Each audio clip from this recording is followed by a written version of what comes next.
Greetings, colleagues and enthusiasts of corporate law Rationale. My name is Mathews Okoth, and I take this chance to again welcome you to this episode 6 of the program, through which I serialize some of the lead corporate news items carried in the local daily newspapers, particularly in the business daily newspaper. Now, in this episode 6, we are going to discuss a form of distribution of company profits called dividends. And as is a practice in this program, we'll contextualize a discussion on a news item carried in the daily newspaper. In this episode, the news item is carried in the daily newspaper, the business daily newspaper, for March 17, 2022. And it is titled, "Corp maintains dividend as profit up 53%. Now, the gist of this story is that the net income for Cooperative Bank for the year ended December 2021 grew by 53%. And on account of that, the bank declared dividend payout of 1 shilling per share. The total payout is reported to be 5.86 billion, which is anticipated that would be paid out on June 17, 2022. So that will be the context of our discussion. And among the issues that we will consider, really the meaning of a dividend. What is a dividend? Why companies pay dividends? That is the rationale for paying dividends.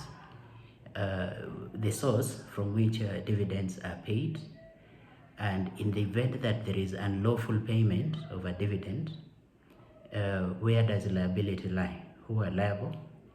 What is the threshold of liability?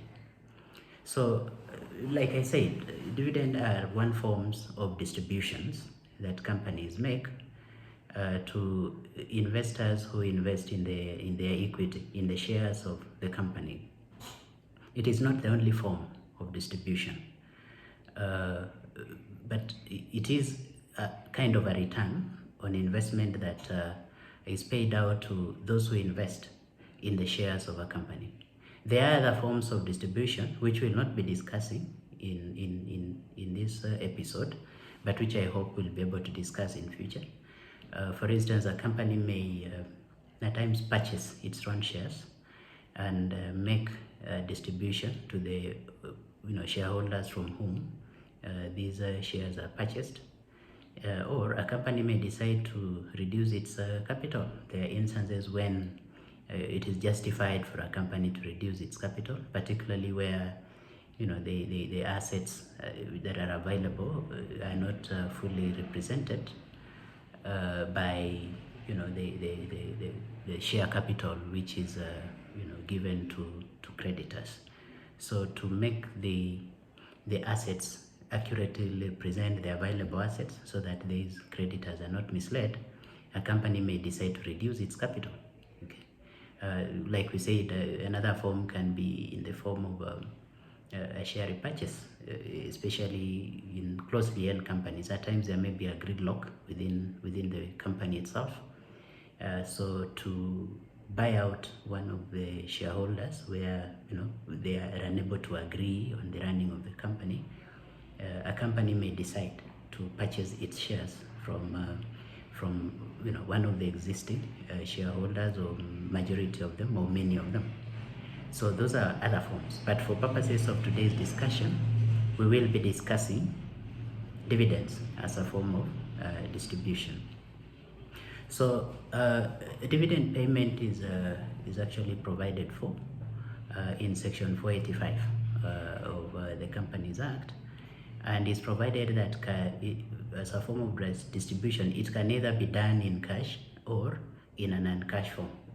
So it is important to appreciate at the outset that when we talk of dividend, we are not only talking about a cash payment. There are instances when a company can pay dividends by use of the company securities, the company shares, to its existing shareholders.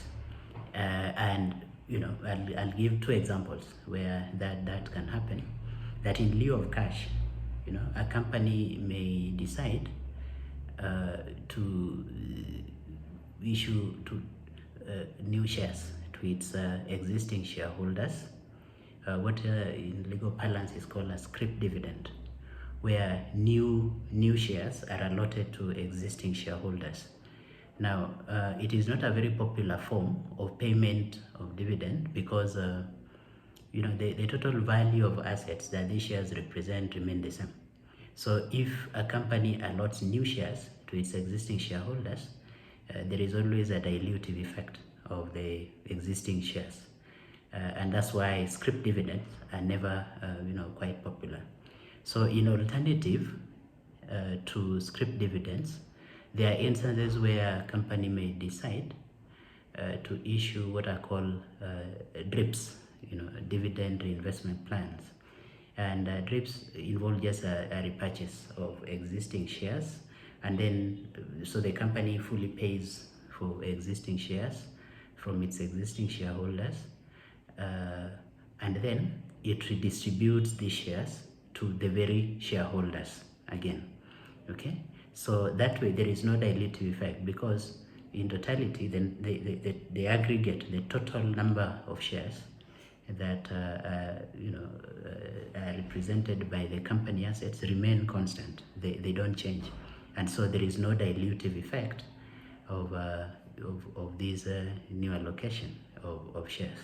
So two forms other than the cash payment of dividends. I've talked of scrip dividends, which I've said is not popular because it dilutes existing shares, but also there can be what are called DRIPs. Okay. Now, so why do companies really pay dividends? Dividend payment is very popular with shareholders. In fact, even at the height of the pandemic last year, COVID-19 pandemic, we'll all agree that majority shareholders still anticipated or expected that they'll be paid dividends. And this is quite common, particularly in institutional investors. Take, for instance, a pension fund. A pension fund has various categories of contributors, some of whom may be still active contributors. There may not be much of a problem with those because their pension may not be due. But they are retired contributors who would expect to be regularly paid their pension.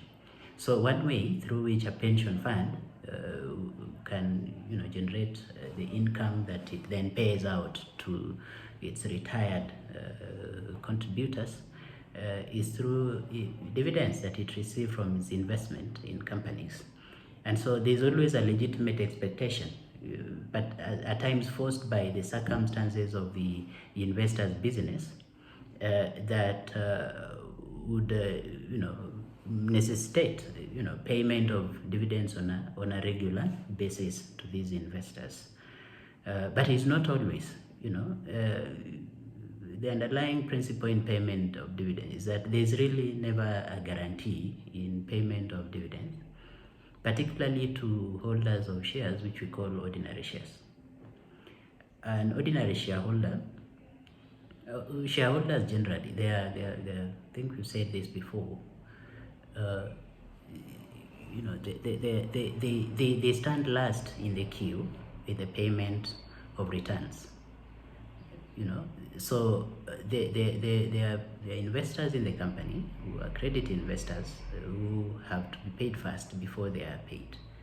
But crucially, there's also a legal procedure through which some of these shareholder dividends are to be paid. If a person holds ordinary shares, there is a board that must recommend payment of the dividends under regulation. I think it's regulation 17 of the company's general regulations of 2015.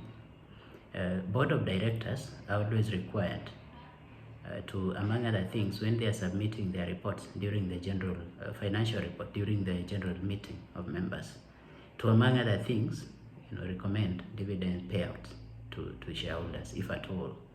Okay, so ordinary shareholder dividends are paid on a recommendation. There is no automatic right to a dividend. This is unlike other forms of shareholding. For instance, preference shareholding, where payment of dividend is fixed and cumulative, meaning the company constitution itself prescribes how much the shareholder will be paid on a yearly basis, and so there's no requirement for board recommendation and eventual approval of the recommendation at the general meeting of the members. So let's assume that the shares we are talking about here are ordinary shareholder. There's no automatic right to a dividend. But that notwithstanding, there is always still an expectation by shareholders that they will be paid dividends. Now, so someone may ask, why then is this expectation? So one of the arguments that have been put forth by various academics is that payment of dividends has a signaling function. By the directors of a company recommending a payment of dividend, it shows their optimism on the financial stability or performance of the company. So the converse is true. So if a company is a glib in payment of dividends, then it would inform then the market that the directors are pessimistic about the performance of the business, and this definitely will have an effect on the share prices at the stock exchange. So it has an informational function to the market that there is optimism that this is a stable business worth investing in, and consequently, of course, that also that confidence in the business performance definitely it would increase share price of the business. So that is one. Another rationale is that there are instances when there are no available value enhancing opportunities for investment by directors. So it makes logical sense, it has been argued, that dividends be paid out so that shareholders are given that opportunity to opt for an alternative investment, and that is good for the economy. So in the circumstances where directors feel that there is no current investment that they can apply, the retained earnings, they can opt to pay, dividends. And by going back to the market, those directors, they lend themselves to be accountable to the prospective shareholders or existing shareholders, because they will have to raise their new finance in future if they get a viable business opportunity in future in which they can apply the finance raised. So that's the second function or rationale for paying dividends. Now, another rationale that has been put forth is that by paying dividends, shareholders are saved of transactional cost. Those who are adept in corporate finance must be familiar of there is an economic concept by some two lead economists called Modigliani and Miller. They wrote a treatise called, I think you can paraphrase it, I think the irrelevance theory of dividend payments. And their key argument is that in a perfect world, it doesn't matter whether whether dividends are paid today, they are paid in future, or not paid at all. It has no bearing on the actual wealth of the investor. And so to them, assuming that there are no transactional costs which are involved in payment, shareholders can always sell shares at will in a liquid stock market, and if they do that, they will still benefit from the full value of the investment. Why? Because when they are selling their shares, they'll be discounting to the present all the future streams of income on their shares. And so that irrelevance theory by Modigliani and Miller argues that dividend payment really is immaterial in enhancing the wealth of an investor. But that theory is not quite helpful, because the world is imperfect. There are always transaction costs when you sell your shares at the stock exchange. You will have to pay commission to brokers, you will have to pay legal fees, you will have to pay certain taxes on capital gain, which you make as a result if there is a variance, an increase in the income that you are getting from the sale as opposed to what you invested as the nominal value of those shares. So there's a transaction cost. Now, so what we are saying is that if a company, instead of forcing shareholders to sell their shares to get wealth, if they pay dividends, they will be saving the shareholders those transaction costs. Okay, so that is the third rationale, to save shareholders of the transaction costs associated with the sale of shares. Now, there are also other rationales that have been put forth. There is what is called prevention of a managerial bonding function of paying dividends. And what this really means is that if a company has a lot of retained earnings at its disposal, there are all opportunities to the managers to indulge in extravagances, because there will be so much wealth. That is assuming that their retained earnings which are not paid out, in dividends. There will be the temptation by managers to try and build empires, to try and buy private corporate jets, engage in all manner of extravagances. So paying dividends instills a sense of accountability in company managers, so that it reduces the cash that is available at their disposal that they may be tempted to waste. Okay, so among other things, that justifies the payment of dividends. So when we see a cooperative bank proposing a dividend payout, okay, it helps to serve some of those rationales. Maybe they just want to signal to the market that this is a company that is worth investing in. Maybe at the moment the company does not have alternative investment to where they can invest.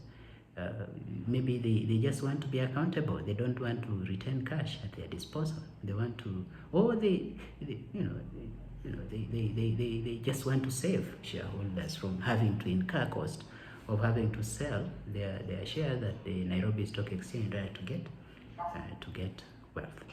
Now, so from which source do we really pay dividends? Now, dividends are paid from distributable profits. And these distributable profits are defined under Section 486 of the Companies Act. Okay? They are cumulative realized profits of a business, but you have to subtract also cumulative realized losses. Those are very key terms which I really ask that you keep in mind as we discuss this top concept further. Cumulative realized profits, but you have to minus cumulative realized losses. What this really means, cumulative means that over the years you must have, the company must have made some profits, okay?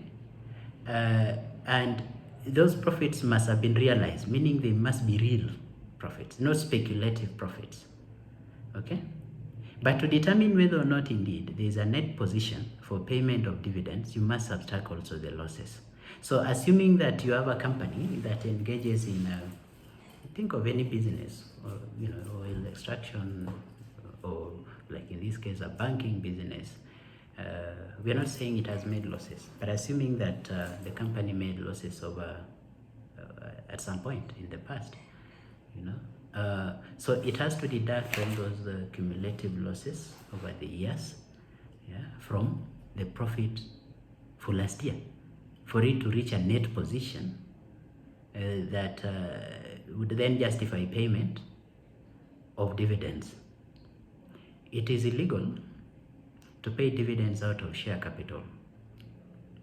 And why is that so? Share capital is not shareholders' money. It is a cushion to creditors. Shareholders already enjoy what is called a limited liability. That is, they are only liable to the liabilities of the company to the extent of their subscribed shares.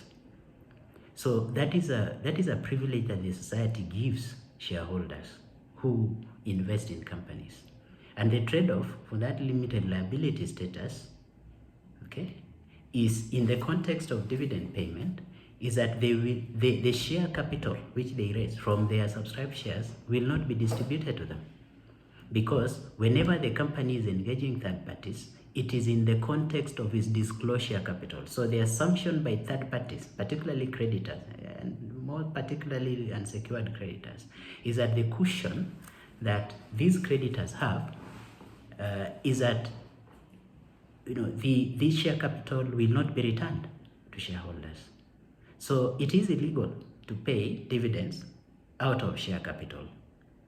Okay? There must have been real profits and net profits that have been earned by the company from which the distribution is made. So let's be more practical in this. Assuming that, forget about the bank first. Assuming that a company engages in real estate business, it invests, say, 20 million shillings to purchase a property somewhere in Nairobi. Okay, and 2 years down the line, because of the appreciation in the value of real estate investments, assuming that 2 years down the line, the value of the properties listed in their books to be 50 million. That 50 million, which is recorded as the value of the business of this particular investment, is not a realized profit, it's a speculative profit. Okay, the appreciation value is speculated unless the company actually sells that property and realizes 50 million. That is when it can justify, taking the gross income of 50 million and then it subtract the losses perhaps it has made or the cost it incurred in purchasing this property to reach a net position from which it can pay dividends. So the key point here is that the distributable profits from which dividends are paid must be realized profits, and it must be net realized profits.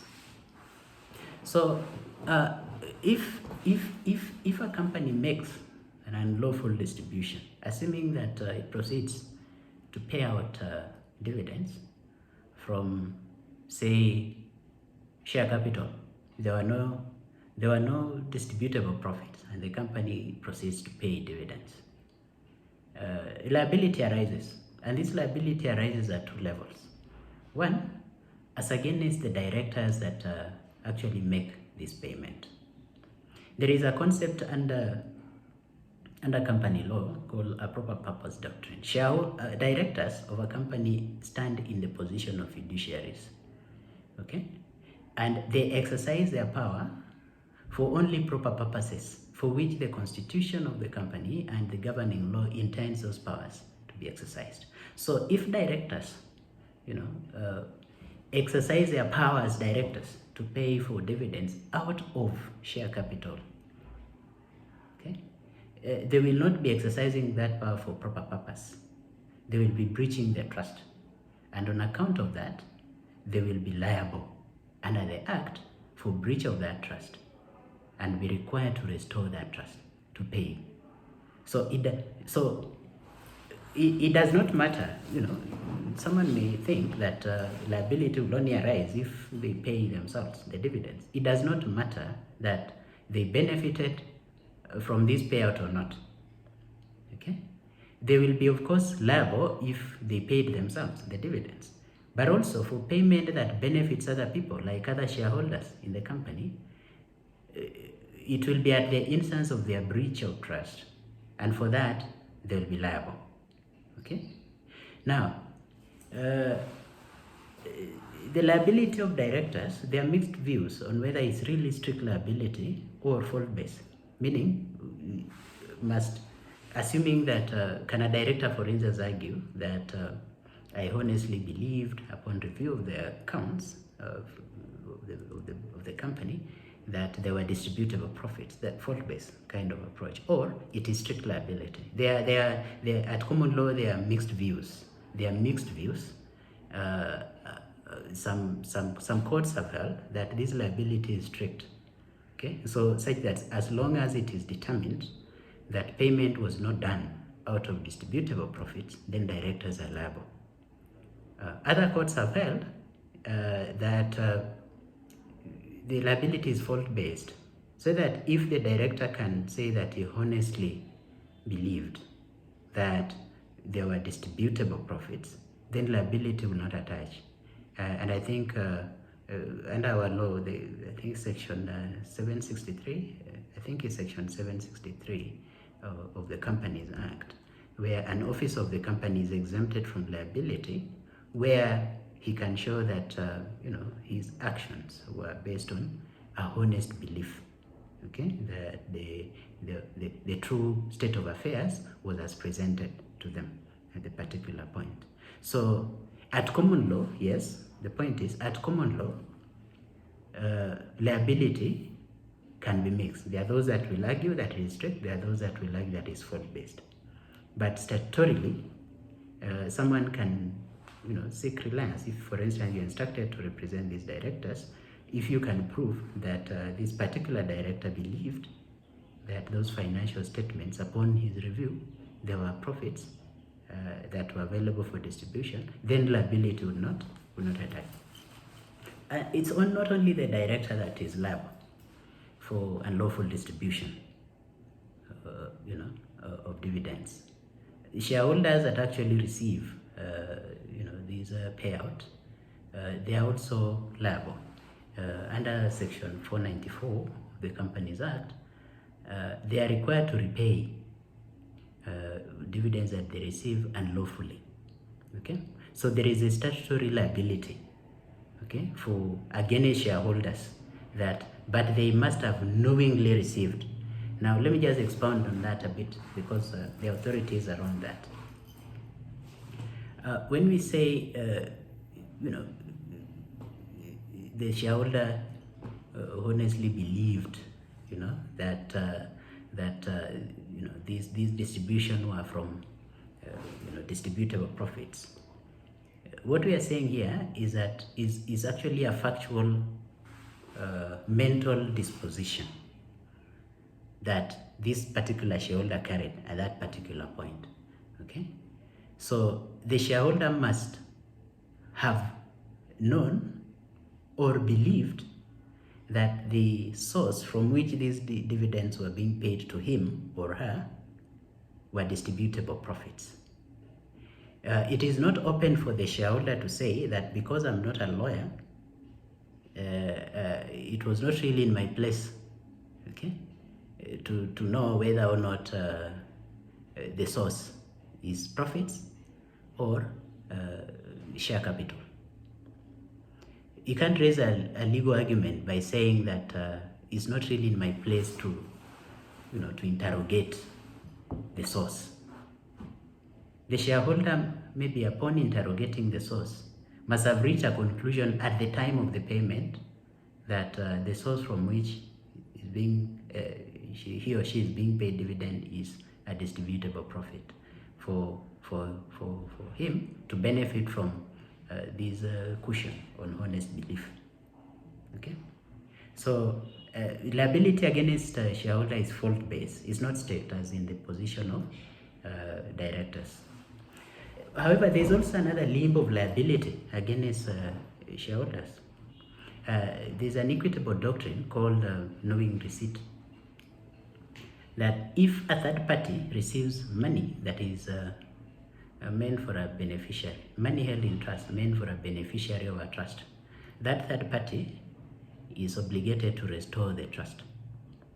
So a shareholder who is paid out of share capital, that share capital is not shareholders' money.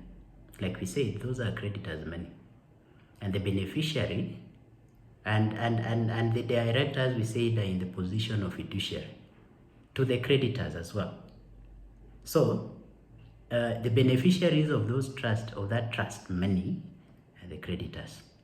So this third party shareholder who receives the money, who knowingly receives, the dividends made out of, share capital, will be required to restore the trust. Of course, in addition to, the directors who are making these payments. So essentially, that covers our discussion today on distributions which are called dividends. We've defined the concept of a dividend, justified why they are paid, identified the source from which they are paid, and identify the bearers of liability. There is another aspect of this reporting which we will discuss next week, and it's on the last part, I think it's the middle part of that news item, on how Corp Bank actually generated a lot of its income for the year ended December 2021. And there's a concept there called retained earnings. That is one of the forms of corporate finance.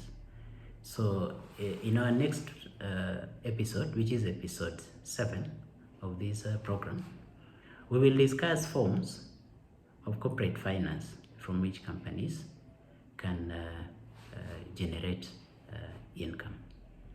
So thank you so much for listening to me. Again, my name is Mathews Okoth, and it is always a pleasure to hear from you on some of the issues that perhaps we can follow through in this program.